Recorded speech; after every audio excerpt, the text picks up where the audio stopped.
تو ترکے کے ساتھ کیا کرنا ہے؟ سب سے پہلے تو ترکے کے 4 حق ہیں ترتیب کے ساتھ.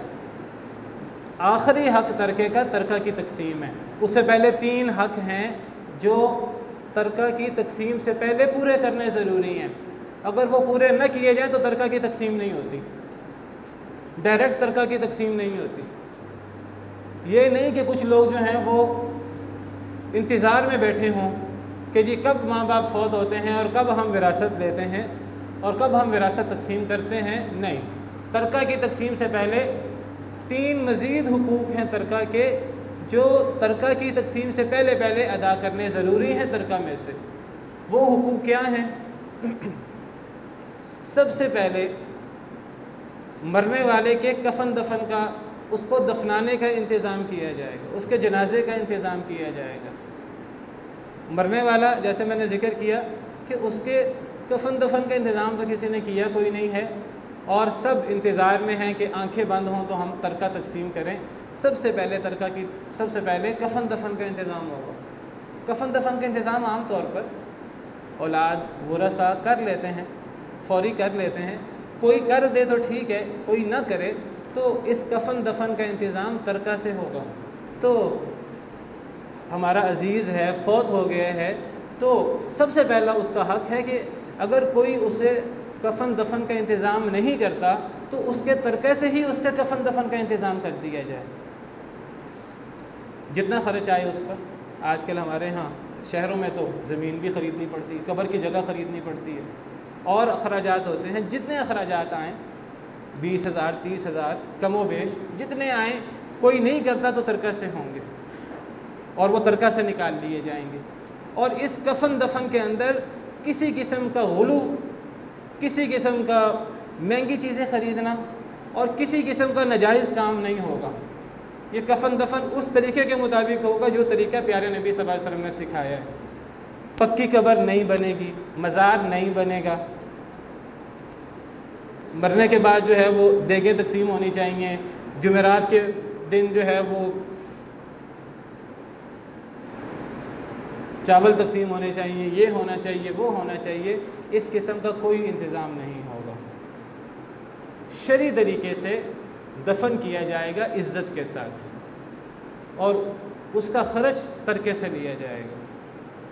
یہ سب سے پہلا حق ہے جو ترکے سے ادا کرنا ضروری ہے ترکہ کی تقسیم سے پہلے. اس کے بعد میت کے اوپر کوئی قرض ہے، دیکھا جائے گا، پوچھا جائے گا لوگوں سے کہ کسی کا اس کے اوپر کوئی قرض تو نہیں ہے. اگر کوئی قرض ہے تو وہ ترکہ سے ادا کرنا ضروری ہے ترکہ کی تقسیم سے پہلے.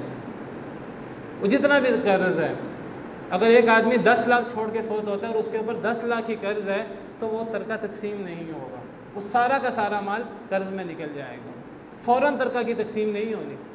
سارا توجہ اور سارا زور ترکہ کی تقسیم پہ نہیں ہونا چاہیے. پہلے میت کو اس کی جان تو چھوٹنے دو. اگر اس کا قرض ادا نہیں کیا جائے گا اس کی جان معلق رہے گی. وہ قبر کے اندر سکون سے نہیں ہوگا. وہ قبر کے اندر معلق ہے، وہ سکون سے نہیں ہے، اس کی جان اٹکی ہوئی ہے اور ورثہ لگے ہیں ترکہ تقسیم کرنے. نہیں، پہلے کفن دفن کا انتظام ہوگا، پھر اس کے بعد قرض کی ادائیگی ہوگی. اور قرض کے بارے میں یاد رکھیے، ایک قرض ہوتا ہے جو لوگوں کا ہوتا ہے، جو لوگوں سے لیا ہوتا ہے. ایک قرض اللہ کا ہوتا ہے. نمبر 3، وصیت. مرنے والے نے جو وصیت کی ہے وہ وصیت پوری کی جائے ترکہ کی تقسیم سے پہلے. مرنے والا جو وصیت کرتا ہے بعض دفعہ وہ ایک اسپیسیفک مال کی وصیت کر جاتا ہے، بعض دفعہ وہ ایک مخصوص ریشو کی وصیت کر جاتا ہے کہ میری جائیداد میں سے 10واں حصہ 10% حصہ فلاں مد میں خرچ کر دیا جائے. میرے مرنے کے بعد میری جائیداد میں سے 5واں حصہ 20%، 25%، 30% اس سے دارالایتام بنا دیا جائے تاکہ میرے لیے صدقہ جاریہ ہو، مجھے میرے مرنے کے بعد بھی قبر میں فائدہ پہنچتا رہے. اور یہ وصیت کرنی چاہیے، خاص طور پر صدقہ جاریہ وغیرہ اور اس قسم کی وصیت. ایک انسان اپنی زندگی میں اپنا جتنا مال اللہ کے راستے میں خرچ کرتا ہے اس کو ثواب پہنچے گا. اللہ کے غصے کو ٹھنڈا کرنے کا سب سے بڑا عمل صدقہ. زندگی کے اندر ایک انسان صدقہ کرے. کسی غریب مسکین کا دھیان کرے، کسی بھوکے کو کھانا کھلا دے، کسی ضرورت مند کی مدد کر دے، بیوہ کی مدد کر دے، یتیم کی کفالت کر لے، یہ بہت بڑے اعمال ہیں زندگی کے اندر۔ اگر ایک انسان زندگی کے اندر یہ کام کرتا رہا، اب وہ کہتا ہے میرے مرنے کے بعد بھی میرے پاس مال ہے تو اس مال، وہ سارا مال میری اولاد میں تقسیم ہو جانا ہے، میری اولاد آگے اس مال کو اللہ کے کاموں میں، اللہ کے راستے میں خرچ کرتی ہے کہ نہیں کرتی۔ میں چاہتا ہوں کہ مجھے میرے مال سے فائدہ پہنچے مرنے کے بعد بھی۔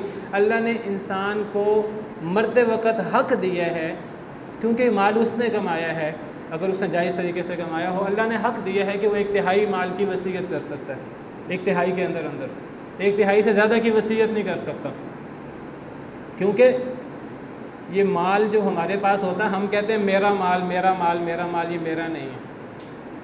میرا مال صرف وہ ہے جو میں نے کھا لیا اور کھا کر ختم کر دیا، یا میرا مال وہ ہے جو میں نے پہن لیا، پہن کر بوسیدہ کر دیا۔ نبی کریم صلی اللہ علیہ وسلم کی حدیث کا مفہوم آپ کے سامنے بیان کر رہا ہوں۔ اور میرا مال وہ ہے، سب سے بہتر میرا مال، جو میں نے اللہ کے راستے میں صدقہ کر کے محفوظ کر لیا آخرت کے لیے۔ یہ میرا مال تو صرف وہ ہے، باقی کروڑوں کا مال ہو، اربوں کا مال ہو، خربوں کا مال ہو، انسان کا ہوتا نہیں۔ کب کوئی پتہ نہیں کہ پانی کا بلبلا، انسان کی سانس کی ڈوری کب ٹوٹتی ہے اور وہ مال اس کا نہیں، اس کے ورثاء کا ہو جاتا ہے۔ مال انسان کا تو ہوتا ہی نہیں، مال تو اللہ کا ہوتا ہے۔ انسان اس میں سے صرف اتنا خرچ کرتا ہے جتنا اس نے 2 وقت کی روٹی کھانی ہے۔ ایک غریب کے ساتھ بھی پیٹ لگا، مالدار کے ساتھ بھی پیٹ لگا ہے۔ کوئی مالدار 50 لوگوں کا کھانا نہیں کھائے گا، کھانا وہ بھی ایک شخص کا ہی کھائے گا، تھوڑا سا اچھا کھا لے گا، کوئی زیادہ فرق نہیں ہے۔ کپڑے غریب پہنتا ہے، مالدار نے بھی اتنے ہی کپڑے پہننے ہیں۔ اگر غریب کا کپڑا 4 گز کا 5 گز کا لگتا ہے تو مالدار کا کپڑا کوئی 50 گز کا نہیں بنتا اس کا بھی 4-5 گز کا ہی ہے، وہ تھوڑا قیمتی پہن لے گا زیادہ سے زیادہ۔